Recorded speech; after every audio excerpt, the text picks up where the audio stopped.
All right, welcome to the Truth About Israel and the Jews, Part 2. We're going to start with Daniel chapter 9, verses 24 through 27.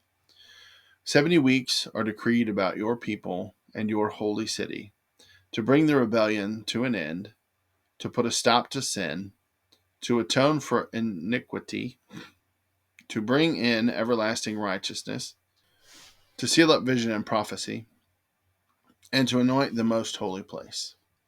Know and understand this.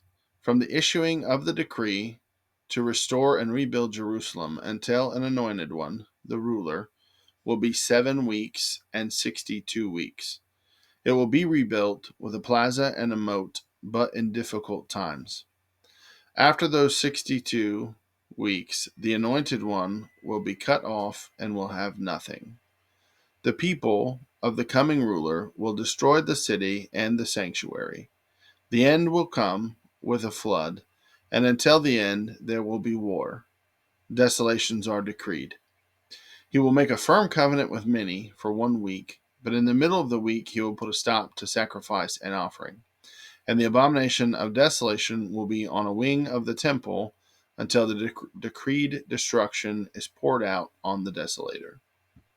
We're going to cover the tribulation in its own video. However, here I want to talk about the tribulation, specifically how it applies to Israel. So, point number one, this is an angel talking to Daniel, who was Jewish, about a vision he saw, which is documented in Daniel chapter 9. So, the angel tells Daniel this vision is specifically about his people, Israel, and his holy city, which is Jerusalem. After 69 weeks, the anointed one, who was Jesus, will be killed or cut off. This occurred in AD 33. Okay, so if you go back to the time when this decree was made, I think it was like 444 BC or something like that. You can actually calculate the days based on the 360 day Jewish year and transfer that over to the Julian calendar, and you come up with 33 AD. So the maths perfectly. It's insane to the day for Passover week and Jesus' crucifixion. Then there's a comment about the people of the coming ruler, which is the Antichrist. The Bible tells us that the Antichrist will come from a revived Roman Empire. This is where we get that from. We know that Jerusalem was destroyed in 70 AD by the Romans. Then the ruler will make a covenant with many for 1 week. Okay, that's the 70th week of Daniel. So it talks about 70 weeks are decreed. There have been 69 weeks up to the point where Jesus is crucified. So then the 7 year tribulation is the time of Jacob's trouble, okay, which is about the Jews. So this is all covered in Matthew 24, and it's Jesus himself. We're going to read a little bit of that in a minute. So there will be a temple in Jerusalem, and the Jewish people will worship there while sacrificing, just like they did during the time when Jesus was alive. The Antichrist will stop the sacrifice and set up an idol of himself, which is known as the abomination of desolation. So Jesus talks about this, so we know that it didn't happen before his ministry. He talks about it as a future event. There's no record of this occurring during 70 AD when the Romans destroyed the city. A group of Jewish people, they held up in the temple, and eventually the Romans got tired of the siege and they burnt the temple to the ground, killing the Jews inside. So we know that they didn't get inside and they didn't set up the abomination of desolation at that time. So this is going to occur when the Antichrist rises to power, which is the first seal of the seal judgments of Revelation, which is the beginning of God's wrath on the world. So therefore we know the Jewish people are in Israel worshiping and sacrificing in the temple at the beginning of the tribulation period. Point number two, Matthew 24:15 through 22. And this is Jesus speaking. So when you see the abomination of desolation spoken of by the prophet Daniel standing in the holy place, let the reader understand, then those in Judea must flee to the mountains.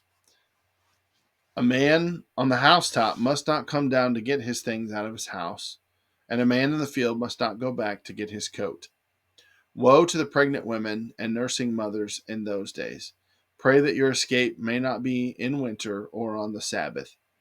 For at that time there will be great distress, the kind that hasn't taken place from the beginning of the world until now, and never will again. Unless those days were cut short, no one would be saved.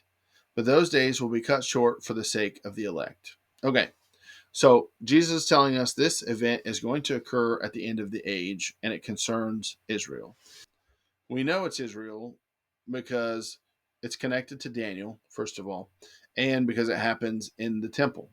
Christians don't have a temple. We don't do sacrifices. We don't celebrate the Sabbath. And Jesus says this is going to start in Judea, which is where Jerusalem is located. All of those things tell us this specific passage, Matthew 24, is directed toward the people of Israel during the tribulation period.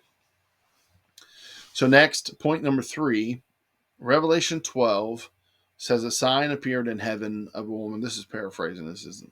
I'm not reading it. So, a sign appeared in heaven of a woman who gives birth to a male child who will rule the nations with an iron rod. Then the dragon, which is Satan, wants to devour the child, which is Jesus, but is unsuccessful. So then the woman flees into the wilderness where God has prepared a place for her. So that woman is Israel, not the church. There's no way to make it the church. There's no way to misread it as the church. The church did not give birth to Jesus. Quite the opposite. Jesus started the church and is the head of the church. So in Zechariah, we read that 2/3 of the Jewish people are going to be killed during the day of the Lord, which is the tribulation. And 1/3 will flee to the wilderness for 1,260 days, which is 3.5 years. So when we connect all these dots, it's very clear to see that these passages are all referring to the Jewish people during the end times. So the Bible is very clear about the day of the Lord, which is the second coming of Jesus, and it's about the salvation of the Jews. It's not about the church. The church age ends at the rapture. Then the 70th week of Daniel begins when the covenant is made by the Antichrist, and he's also called the beast in Revelation. It's incredibly important to understand this. Replacement theology, again, is a very dangerous theology for the church to adopt.